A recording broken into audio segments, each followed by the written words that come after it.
Now, as I mentioned earlier, the theme of the event is mental health.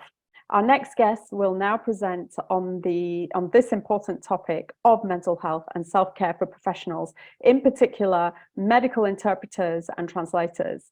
I would now like to introduce mental health expert, Assistant Professor of Psychiatry at Sylhet MAG Osmani Medical College Hospital in Bangladesh, Dr. Mohammed Sayed Inam. Welcome. Thank you very much. My presentation title is Secondary Trauma and Vicarious Trauma, Facts and Challenges. I'm Dr. Sayed Inam. I'm working as the Assistant Professor, Sylhet MAG Osmani Medical College, Bangladesh. Welcome to everybody to my presentation. Next slide.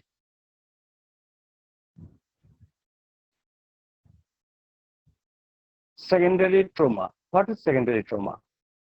Secondary trauma is the emotional distress that results when an individual hears about the firsthand trauma experiences of another.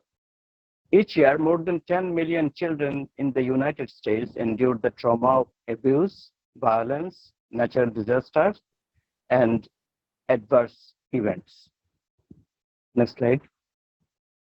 Secondary trauma, first described by trauma specialist Beth Stum, Charles Frisley, and others in 1990.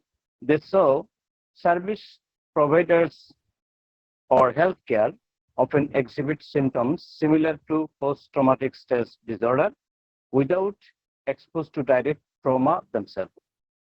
Next. How secondary trauma occurs? It's a question to everybody.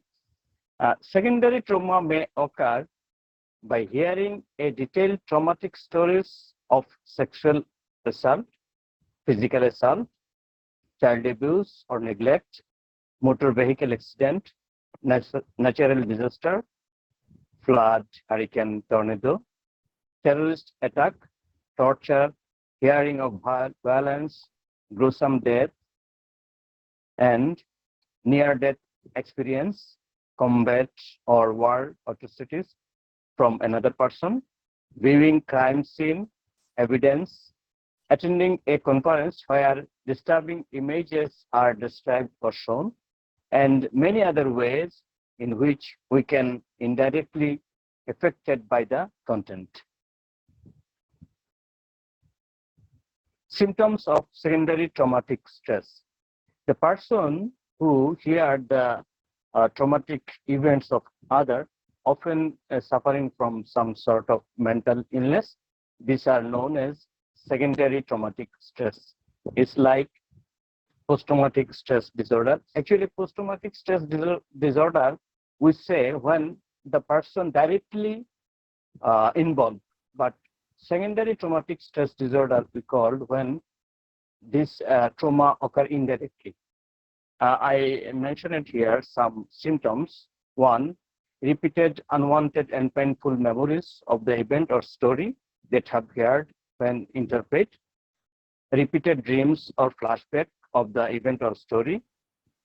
Avoidance of things that remind of the traumatic events or story. Mood swing, irritability. Next.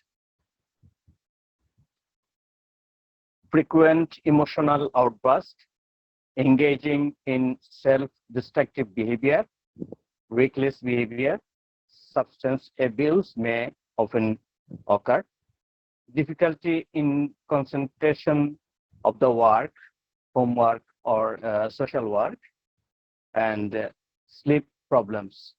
Occasionally, he or she may suffer from sleep problems. Next. Another term is vicarious trauma.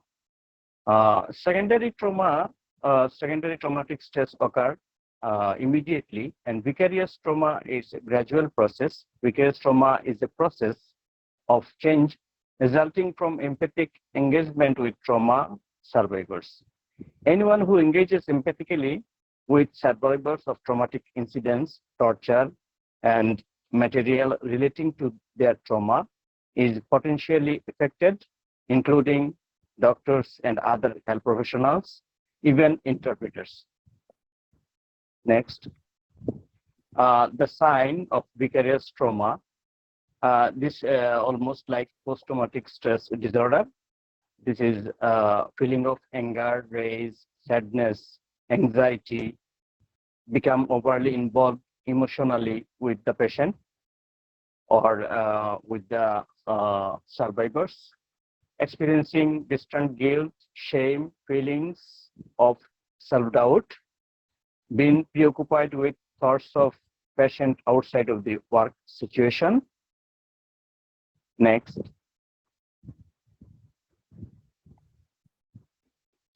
Distancing, numbing, detachment, cutting patient off, staying busy, avoiding listening to.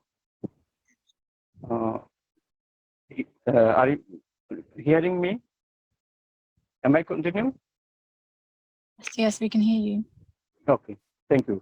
Avoiding listening to client story of traumatic experiences, difficulty in maintaining professional boundaries with the client, such as overextending self, trying to do more than is into the help patient. Next. Next slide, please.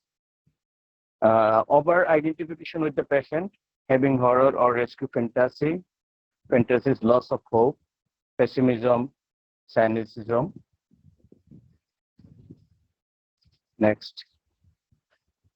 These are the symptoms of vicarious trauma. Outcome of trauma. What's happening in who are suffering from vicarious trauma? Due to this vicarious trauma, a domestic violence shelter worker may stop being able to believe that any relationship can be healthy. He may be fall in indecision or any doubtful situation every time, or a child abuse investigator may lose trust in anyone who approaches their child.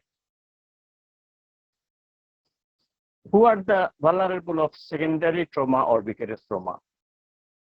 The secondary trauma or vicarious trauma are especially common among professionals, health professionals, interpreters who work with the people who have experienced trauma, including physician, psychotherapist, psychiatrist, human service worker, interpreters, and first responders.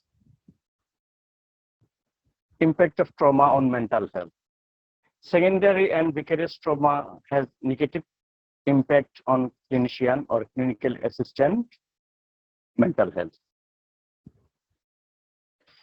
What should we do for those who are suffering from secondary traumatic stress or vicarious trauma? We can do some strategies for them. These are: increase self-observation and recognize the sign of stress as early as possible. Take care yourself emotionally. Engage in relaxing and self-soothing activities. Look after own physical and mental health. Maintain a healthy work and lifestyle. Next. Have outside interest. Be realistic about what you can accomplish. Avoid wishful thinking. Don't take on responsibility for your patient's well-being, but supply them with tools to look after themselves. Balance workload. Mix of more or less traumatized clients, victims, and non-victims. Take regular breaks. Take time off when you need to.